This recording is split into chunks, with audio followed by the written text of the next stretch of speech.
티키타카 생활의 발견. 바쁘디 바쁜 현대사회 10분간의 쓸모있는 수다. 스브스 프리미엄 팟캐스트 티키타카입니다. 매주 금요일은 생활 속의 유용한 정보를 쏙쏙 골라 전해드리는 생활의 발견 시간입니다. 제 곁에는 정은 기자 그리고 덕형 기자 나와 있습니다. 어서 오세요. 안녕하세요.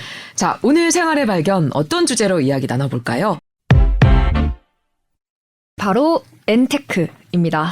정은 기자는 근데 재테크 잘하나 봐요. 주제들이 테크가 많아. 그러니까 어떻게 많이 벌고 있습니까? 여기까지 하겠습니다.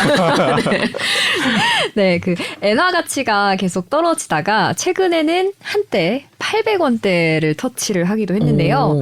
엔화가 요즘 너무 떨어지다 보니까 일본 여행 생각하시는 분들도 많은 것 같고 네. 또 이참에 좀 환테크 아니면 일본 주식 투자 해볼까? 이렇게 생각하시는 분들이 많으신 것 같아서 오늘 좀 주제를 가져와 봤습니다.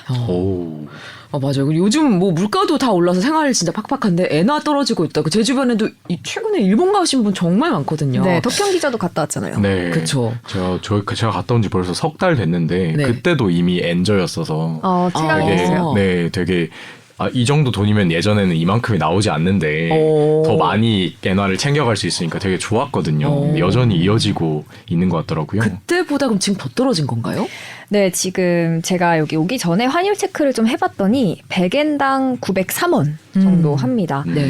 이번 주 초오전에는 잠깐 897.49원까지 찍으면서 이렇게 800원대 진입을 했던 건데 이게 8년 만이라고 해요. 네, 그래서 역대급이다, 기록적이다, 엔저 현상이 정말 기록적으로 나타났다 이런 얘기까지 나오고 있는 상황입니다.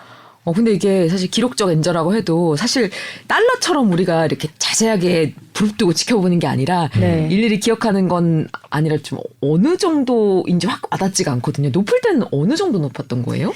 저희 목소리가 오늘 다 걸걸하네요. 목이 메어서 나도 가야 되는데. 네, 앞서 이제 8년 만에 엔저라고 했잖아요. 엔화 가치가 높을 때는 한 1,150원을 넘긴 적도 있었어요. 네. 근데 이제 제가 아까 말씀드린 게 한 이제 903원 정도 됐다고 했으니까 좀 많이 떨어진 건 맞고 당장 최근 4월 말과 비교해서는 1,004원이던 게 한 100원 정도 또 떨어진 거죠. 근데 엔화 가치가 이거 왜 떨어지는 거예요? 좀 쉽게 설명을 좀 해주세요. 오늘 사실 생활의 발견이니까 이런 부분은 조금 디테일하게 들어갈 건 아니지만 그 환율이란 게 좀 상대적인 개념이잖아요. 원화가 좀 강세를 띠거나 일본의 엔화가 좀 약세라거나 이런 상황에서는 좀 환율 변화가 있을 텐데 지금 상황에서는 둘 다 맞습니다. 그러니까 우리 원화 같은 경우에는 요즘 외국인들이 주식을 엄청 사들이고 있어요. 네. 미국이랑 중국이 반도체 좀 패권을 두고 경쟁을 한다 이런 뉴스 아마 접하셨을 텐데 그렇게 이제 두 국가가 서로 이제 견제하고 경쟁하고 제재를 하는 동안 이 반도체 시장 공백을 삼전이나 SK가 채우면서 조금 이제 시장 회복이 되겠다라는 기대가 좀 커지면서 외국인들이 이제 순매수를 하고 맞아요. 그렇게 이제 원화가 좀 커진 거고요. 좀 들어가셨나요? 네? 저는 안 들어갔지만 물려 계시던 많은 분들의 얼굴에 미소가 그래서 내 친구가 미소를 띄는 최근에 밝아졌더라고요. 네, 다 연결이 돼 있습니다. 우리 원화 가치가 오른 것도 오른 건데 그럼 동시에 엔화는 약세라는 얘기네요. 네, 이것도 복잡한데 쉽게 말씀드리면은 지금 사실 금리 인상 계속 전 세계가 긴축 기조를 하고 있는데 일본만 지금 정말 나홀로 역주행 부양 정책을 고수하고 있거든요. 완화 정책을 하고 있는데 미국만 해도 최근까지도 이제 기준금리 계속 연속 인상하다가 잠깐 동결을 했지만 그럼에도 이제 또 하반기에 또 올릴 수 있다 이렇게 금리 인상을 예고를 했는데 일본은 제로금리, 저금리 기조 유지를 하면서 좀 수출을 좀 더 활성화하고 그러면서 이제 물가를 잡겠다. 그러니까 사실상 좀 엔화 약세를 좀 의도하는 그런 정책 방향을 고수하고 있는 거죠. 근데 엔화 약세를 노렸다. 어쨌든 배경이 뭐든 간에 엔저 흐름에 올라탄 분들이 지금 얘기로는 많다는 얘기인데 또 일본 여행도 굉장히 관심이 많고요. 네, 사실 이런 배경을 모르고서도 이제 엔화 투자를 시작한 분들도 많으실 거예요. 그렇죠. 이 얘기를 조금 더 중점적으로 할 텐데 환테크 처음 시작하시는 분들 계시면 방법을 좀 알려드리려고 합니다. 네. 환율 재테크에서 환테크인데 엔화 가치가 이번처럼 떨어졌을 때 좀 미리미리 좀 사뒀다가 가치가 오르면 팔아서 환율 차이를 노리는 건데 말 그대로 이제 환전을 정말 환전소에 가거나 아니면 은행에 가서 뭐 실물 현금을 챙기는 분들도 있지만 아예 엔화 예금을 드는 분들도 있습니다. 이제 굳이 이제 정말 실물로 돈을 가져가지 않더라도 그냥 이제 통장에서 이제 앱을 보면은 예금이 들어가 있는 이런 걸 확인할 수 있는 건데 그 실제로 살펴봤더니 이달 들어서 엔화 예금 잔액이 한 2주 동안 1,131억엔 늘었다고 해요. 와. 엄청 늘었죠. 한 41% 정도 는 수준이라고 하더라고요. 이렇게도 많이 엔화에 투자하시는 거예요? 네네. 오. 은행을 직접 찾아가지 않아도 뭐 앱으로 비대면으로 이런 상품 가입이 가능하고. 그쵸, 요즘엔 다 그렇잖아요. 네, 맞아요. 그렇게 해서 그냥 간단하게 좀 엔화 투자를 시작하시는 분들도 있는 것 같고, 그리고 다만 은행별로 뭐 환율 우대 조건이나 이벤트 같은 걸 진행하는 곳들도 있어서 좀 검토를 하면 될 것 같고요. 그리고 이제 환율 우대 수수료 이런 것들도 조금 관심 있게 보시는 분들은 은행보다는 증권사가 좀 더 높기도 하다라고 하니까 참고하시면 될 것 같아요. 그리고 이게 이제 예적금 차원인데 아예 그냥 좀 주식 투자를 좀 해보겠다라는 분들이 계시면은 최근에 사실 그 아까 말씀드렸던 게 좀 저금리 기조 유지를 하면서 일본 엔화 약세를 의도하고 그러면서 이제 수출을 좀 활성화시키는 정책을 하다 보니까 네. 일본 기업들이 되게 많이 좀 성장을 한 것도 사실이에요. 최근에 특히 이제 수출에 특화된 기업들 좀 많이 상황이 좋아졌는데 니케이 지수도 33,000엔을 넘겼습니다. 이게 좀 어떤 정도인지 감이 안 오실 텐데 그 90년대 버블 때 이후에 최고치. 그래요? 네. 어마어마하네요, 약간 진짜. 그 상징적인 숫자예요. 그 33,000엔이. 근데 그거를 정말 오랜만에 넘겼다. 그러니까 단순히 버블이라기보다는 실제 조금 활성화가 됐다라고 보면서 버핏도 워렌 버핏도 사실 이 사람이 뭘 사냐에 따라서 되게 관심이 많은데 맞아요.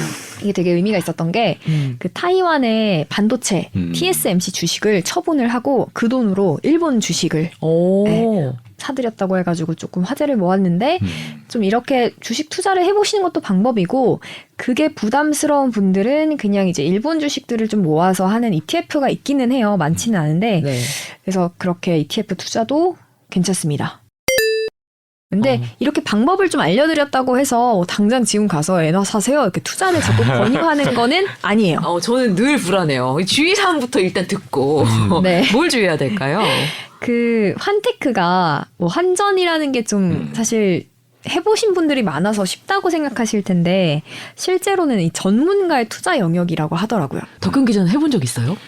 일본 쪽은 해본 적은 없는데 네. 환테크 자체는 그러니까 해본 적은 있는데 사실 이게 미국 투자하는 분들 그냥 쉽게 생각하면 되거든요. 네. 그러니까 미국 투자할 때 우리가 원화로 그대로 넣어서 하는 게 아니라 그 증권사 서비스를 이용하지만 그 과정에서 달러로 바뀌는 거잖아요. 그러니까 단순히 내가 그 금융 상품으로 이득을 보는 것뿐만이 아니라 네.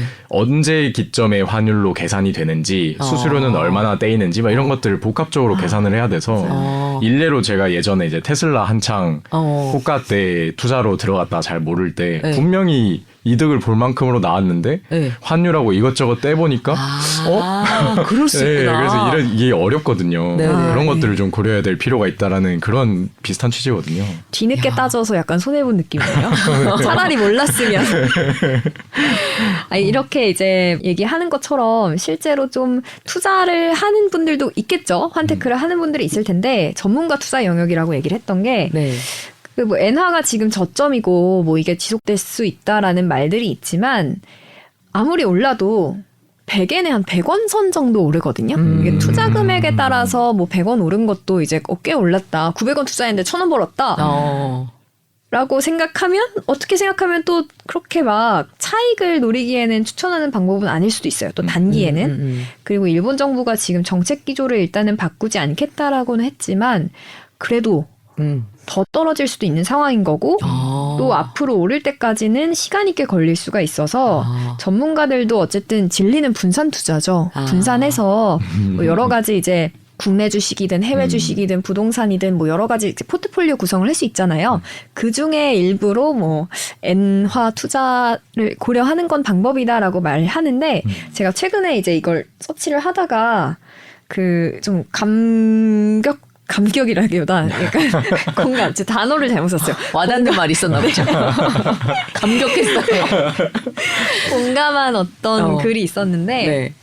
일본 여행 가서 쓸 정도를 투자를 해라. 그래 떨어지면 그냥 하면서 그냥 그 돈 그대로 들고 일본 여행 가는 것도 그렇게 막 부담스러운 건 아니니까 그 정도 수준으로 투자를 하심이 어떨까라는 얘기가 감격 아닌 되게 공감을 많이 했습니다. 약간 그런 거 아니에요? 어쩔 수 없이 여행을 가야겠구나. 그쵸, 그 김에 그쵸. 그냥 여행을 가는 걸로 그 돈 들고. 네, 막 여기에 다 이제 올인하시거나 이런 거는 아직은 좀 지켜봐야 될 것 같습니다. 맞아요. 네. 당연한 원칙이지만 투자는 본인의 판단과 책임입니다. 하도 주변에서 뭐 엔테크해서 저도 좀 오늘 관심 있게 들었는데 덕분에 방법에 대해 조금 자세히 알게 된 것 같아요. 자, 오늘 생활의 발견 코너에서 이슈의 정보를 살짝 곁들여 봤는데요. 다음엔 더 유익한 소식으로 만나겠습니다. 감사합니다. 감사합니다. 감사합니다.